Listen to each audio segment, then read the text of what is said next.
Life is meant to be lived to the fullest. Life is meant to be enjoyed. But how do you deal with people you don't like? How do you deal with people you even hate?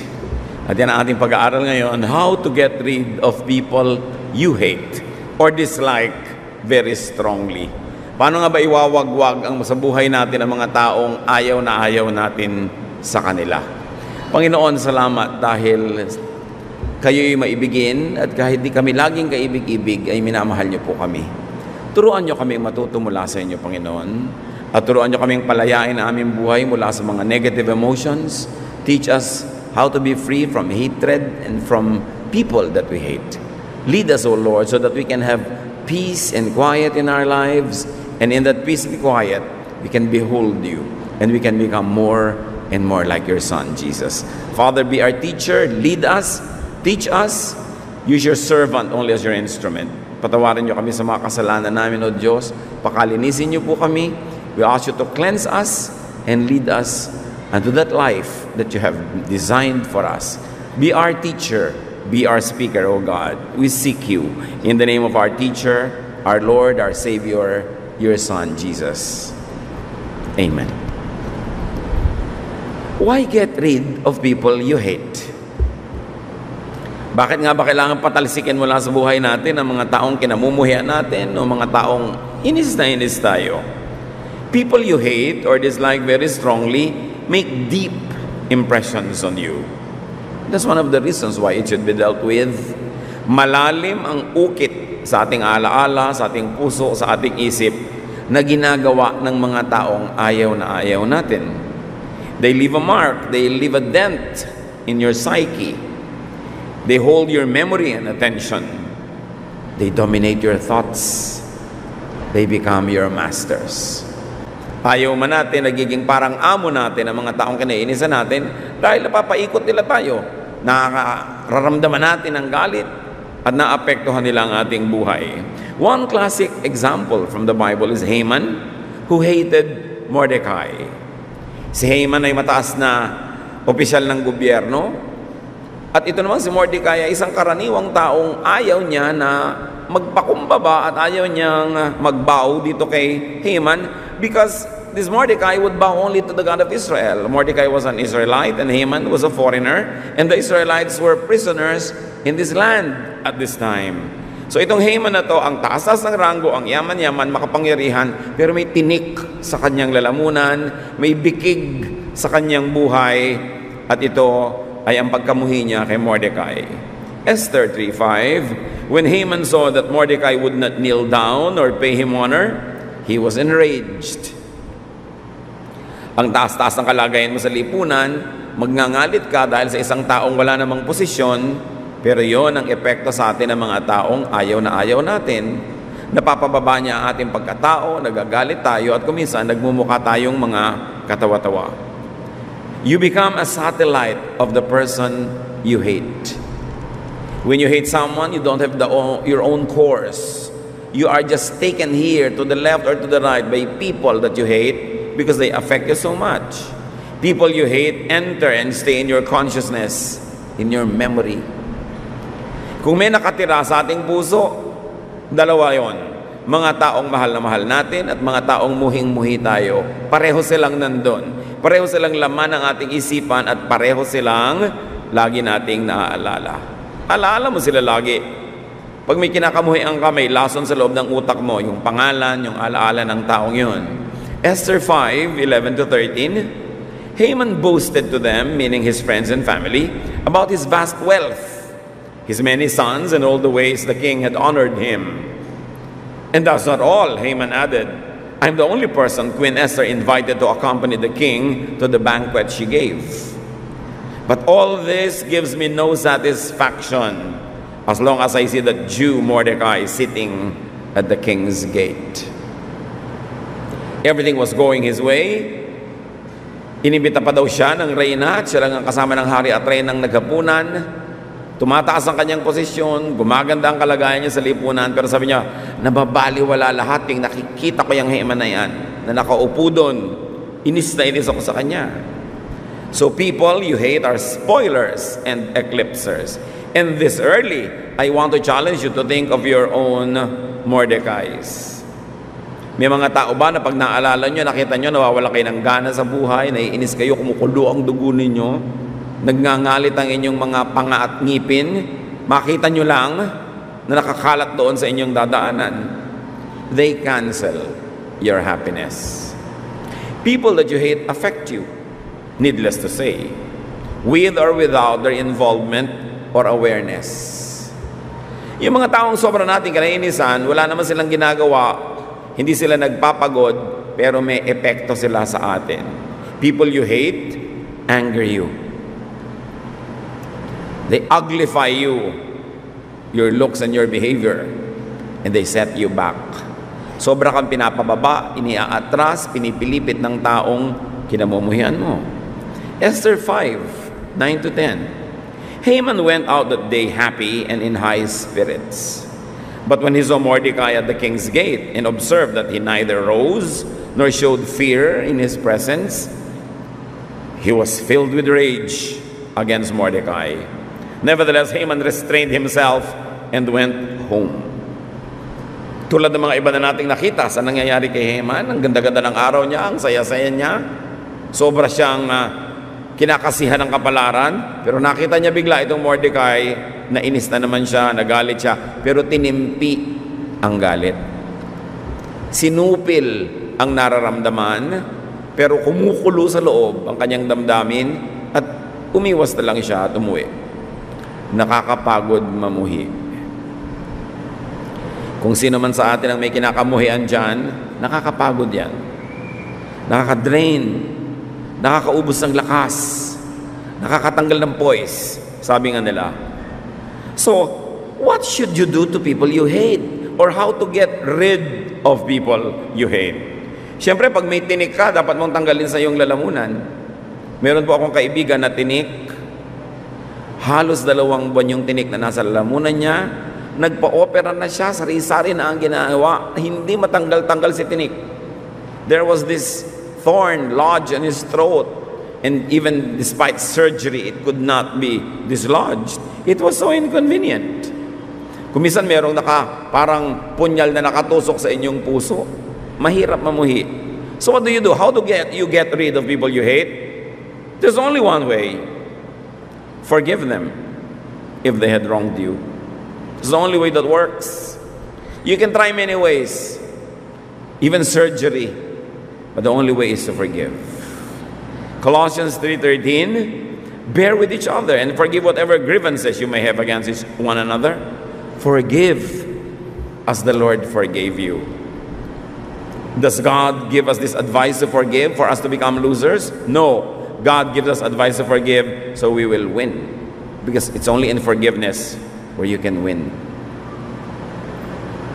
Hindi ka pwedeng manalo na galit ka. Hindi ka pwedeng manalo na namumuhi ka. Ang panalo mo lang, pag nagpatawad ka na, doon ka palang makakawala. The only way that you could get them off, that strongly remembered list, the only way that you could cut or lessen or minimize their negative connection to you, the only way that you could be free of and from them is to forgive them. Proverbs 12:16, a fool shows his annoyance at once, but a prudent man overlooks an insult. Ang mga hangal daw, madaling mainis, at ipinapakita nga ang kanilang pagkayamot. Pero ang mga matatalinong tao, pinapalampas na lang yung mga nakakainis na bagay para hindi na sila maapektuhan pa. So be good, or at least be wise. Forgive. Kung napakabuti mo, magpatawad ka. Pero kung hindi ka mabuti, at least magpakatalino ka, magpatawad ka pa rin kasi ikaw pa rin ang makikinabang. Gusto mong mahalin ang kapwa mo, patawarin mo. Pero kung gusto mong sarili mo lang ang mahalin mo, magpatawad ka pa rin kasi ikaw pa rin ang makikinabang pag nagpatawad ka. What to do with people you hate? Forget them. Isaiah 43:18, forget the former things. Do not dwell on the past. Yung nagpapatawad lang ang nakakalimot. Habang hindi mo pinapatawad ang isang tao, hindi mo siya malilimutan. So kawawa ka naman. But you don't forget whatever or whoever you feel strongly about. Forget the feelings. It's impossible to forget people unless you have an amnesia. But you can forget the feelings.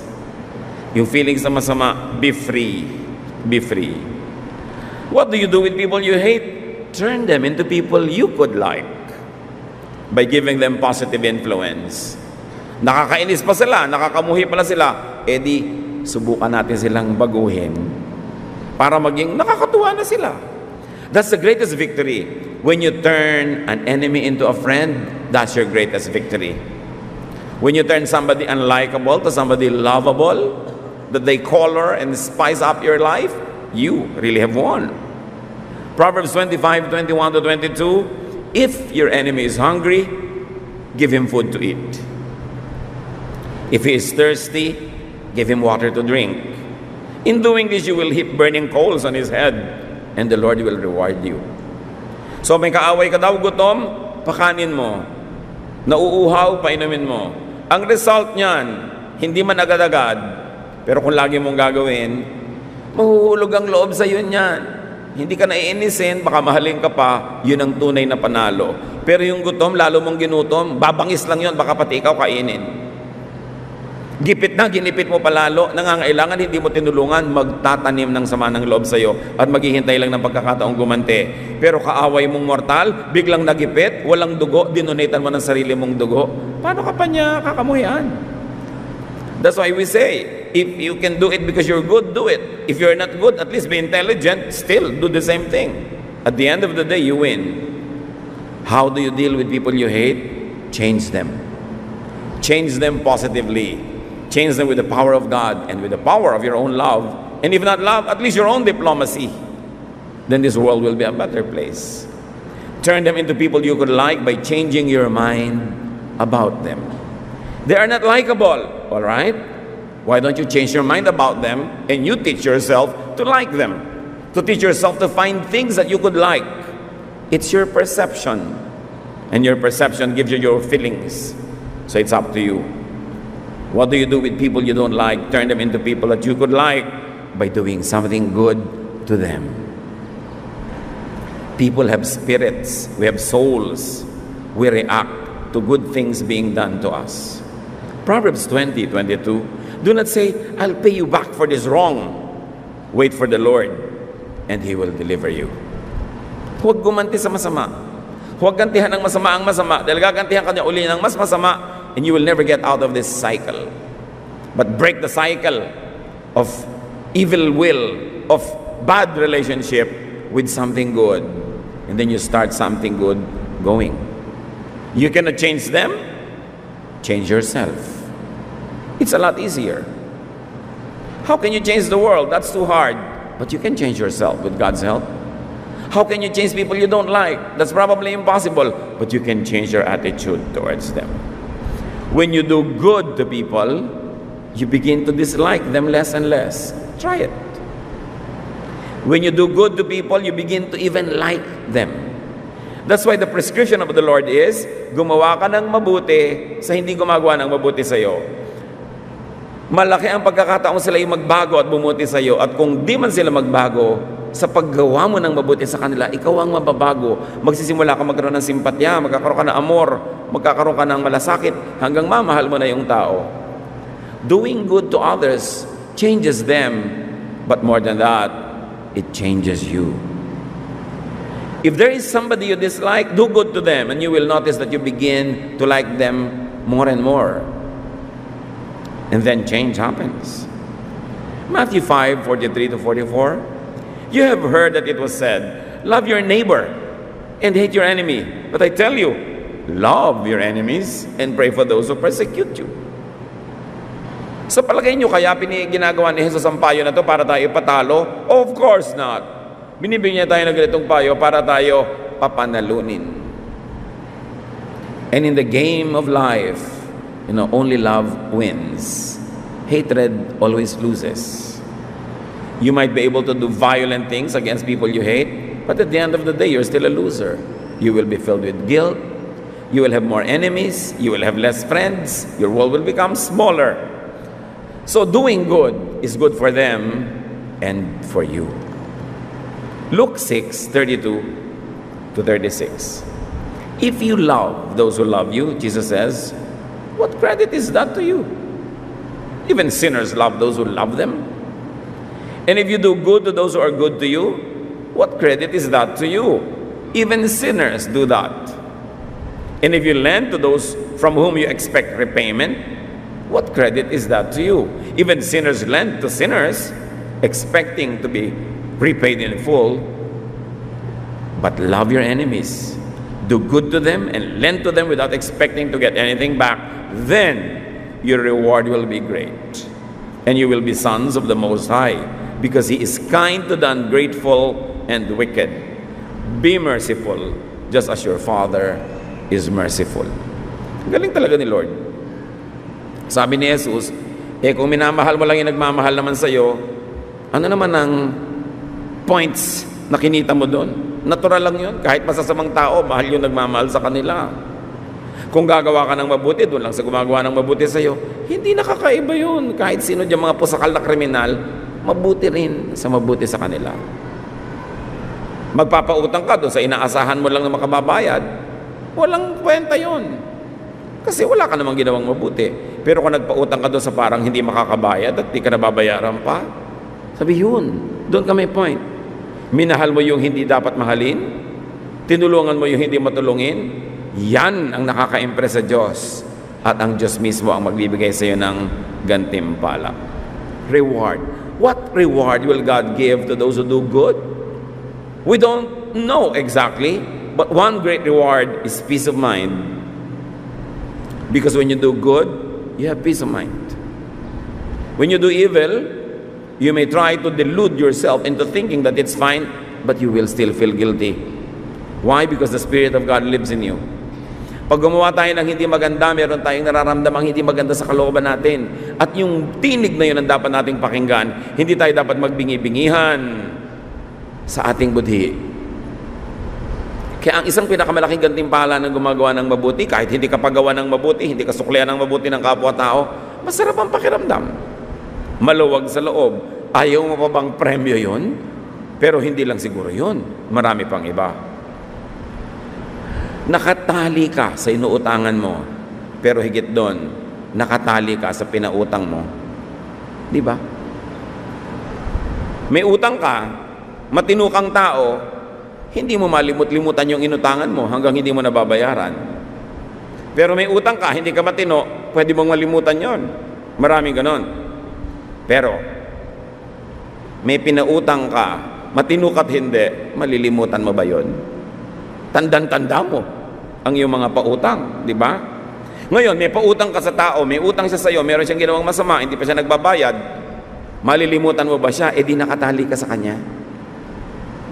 May ginawa siyang mali sa iyo, hindi ka nakakaganti, di hindi mo siya malilimot, nakatali ka. This is what I mean.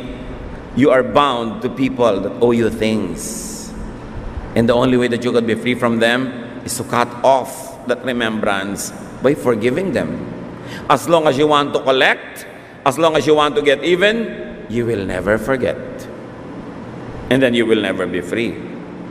Nakatali ka sa inaantayan mo ng bayad.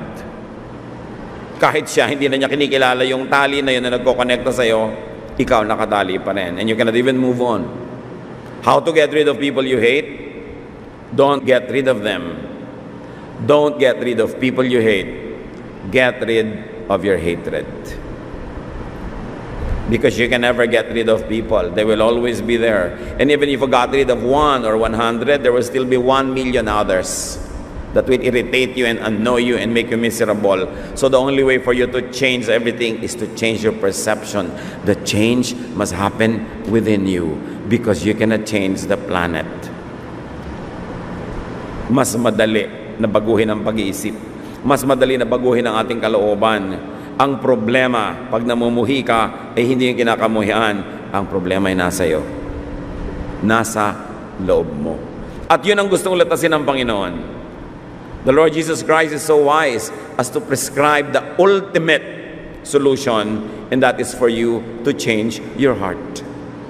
Not for you to try to change people around you, but for you to change the way you treat them, the way you deal with them, the way they affect you. Love or hatred binds you to its object. Pag mahal na mahal mo isang tao, nakatali ka. Hindi ka mapakali pag hindi mo nakikita, hinahanap-hanap mo, bibiling-biling ka sa higaan mo, pagka wala sa tabi mo, itong mahal mo na ito, hindi ka magkaroon ng katahimikan. Sa Song of Songs, chapter 3, verse 1, all night long on my bed, I looked for the one my heart loves. I looked for him, but did not find him. Can you imagine yung inip na inip ka, sabik na sabik, naghahanap, tas wala? Nakatali ka sa mahal mo. Pero nakatali ka rin sa kinakamuhian mo. Proverbs 10:12, hatred stirs up dissension. And look at this Mordecai. Whenever he looks at Haman, whenever he sees Mordecai, nawawala ang saya niya. Nakatali siya. Gusto niyo ba yon?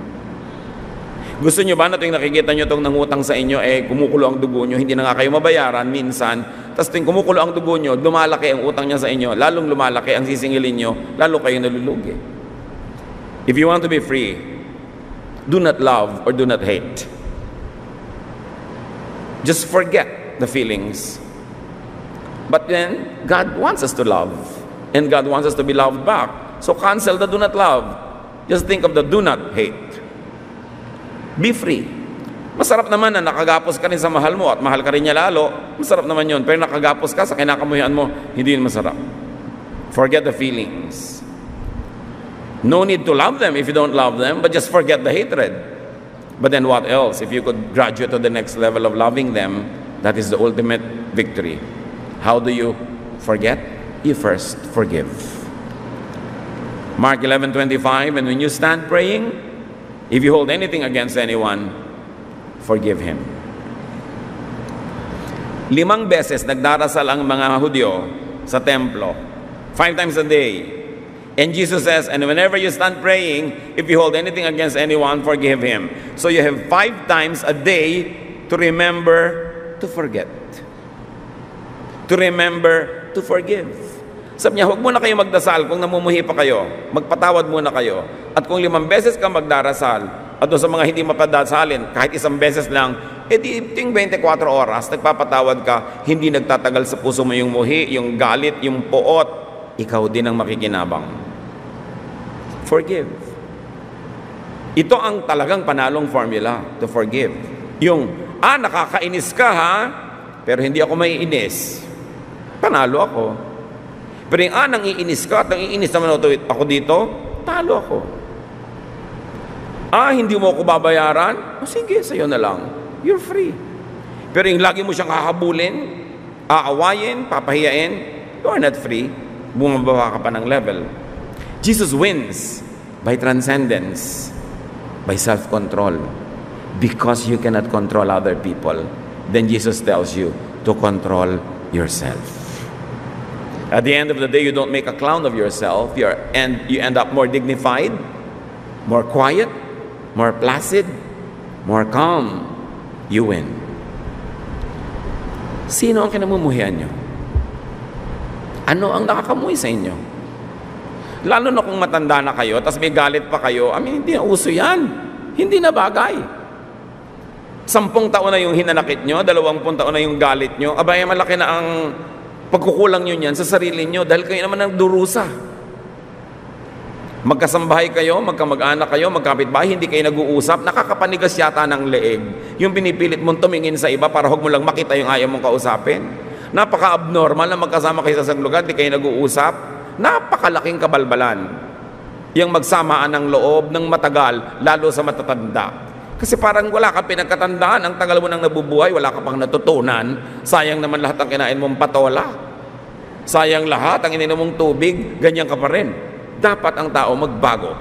Lalo kung nadidinig ang salita ng Diyos. Dapat tablan. Dapat makinig.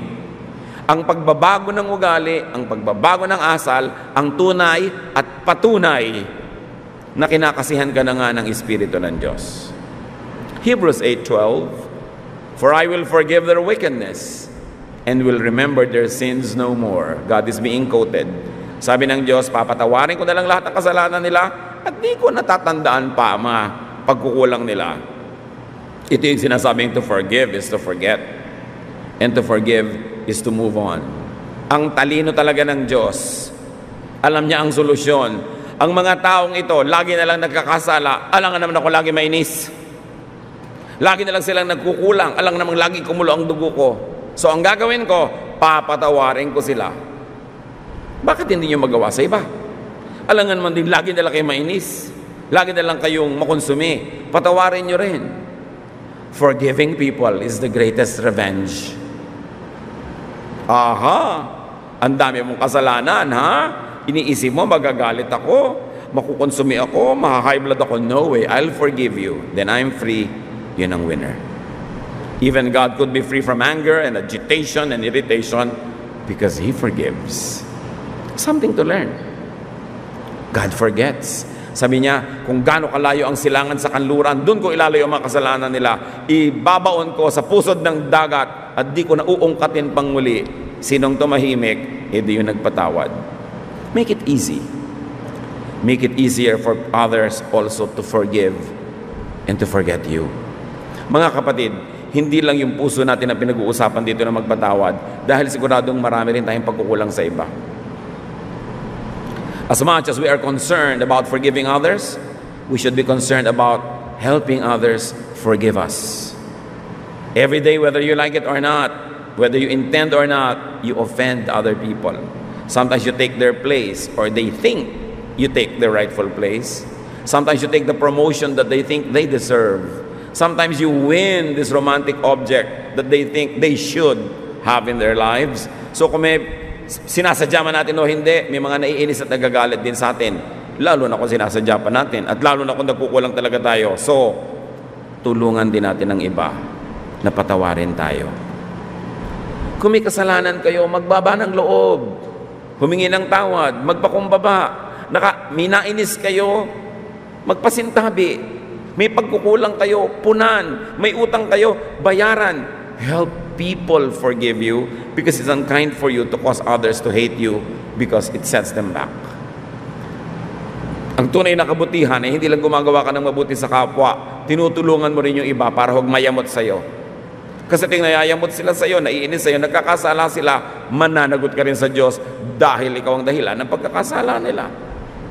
So hindi lang tayo nag-iisip na, kailangan ko palang magpatawad. Dapat din nating isipin, paano ko kaya tutulungan yung mga tao sa paligid na patawarin din ako? Yung mga inis na inis sa akin, paano ko kaya aalisin yung inis nila? Paano ko kaya palulubagin ang loob nila na nagagalit sa akin? So who do you hate? What do you hate? It's pointless to carry that weight. Jesus wants you free. Sabi niya, my yoke is easy, my burden is light. Pero yung pagdadala ng muhi at galit, mabigat na dalahin yan. Huwag niyong dalhin 1 minute longer because you can forgive. And you can ask God to give you the grace to forgive. And you can help others forgive you by being humble, by seeking their forgiveness, or by stop being irritating, by starting to be nice. We owe it to everybody. Meron tayong pananagutan sa isa't isa. Aming Diyos, salamat na lang merong paraan para maalis ang galit, para mawala yung utang sa amin ng kapwa. Salamat na lang merong pagpapatawad. Thank you, Lord, for the very idea of forgiveness. And because of this, we don't have to depend on others to repent. We don't have to depend on others to be nice and to be good. But we just have to decide to forgive, and we will be free. Patawarin niyo kami, Panginoon, kung sinisira namin aming sarili at mga nasa paligid namin sa pagkikimkim ng sama ng loob, sa pag-iipon ng galit sa aming puso. Turuan niyo kami, Lord, na ang lahat ng ito isuko sa iyong paanan. Magbago talaga ang isip namin at pamumuhay at huwag namin ipagpilitan, huwag namin tigasan ang ulo namin na patuloy na magalit at mamuhi. Lumalabas lang ang pangit sa pagkatao namin kung kami nagagalit. Kaya turuan niyo kami, Lord. Teach us to contain ourselves, to control ourselves, to put ourselves under the control of your Spirit. Pagbulay-bulayan natin ang mga mensaheng ito, mga kapatid. Let us ponder these things. Let's think about people we probably dislike very much or just dislike mildly, but dislike nevertheless. Let us think of people we probably hate.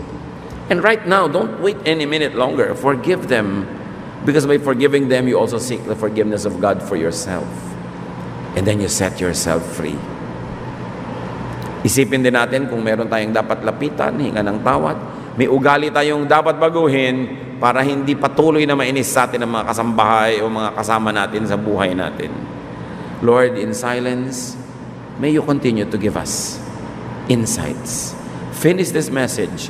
Bring it to the level of fruition that we will become better persons, that we will become kinder, nicer, sweeter to be around. Pagbulay-bulayan natin at sa tulong ng Espiritu, patuloy nating ubusin ang mga yamot, galit, pagkapuot sa ating buhay na magkaroon tayo ng kapayapaan. Lord, continue to bless your people as we lay still, as we hear your voice.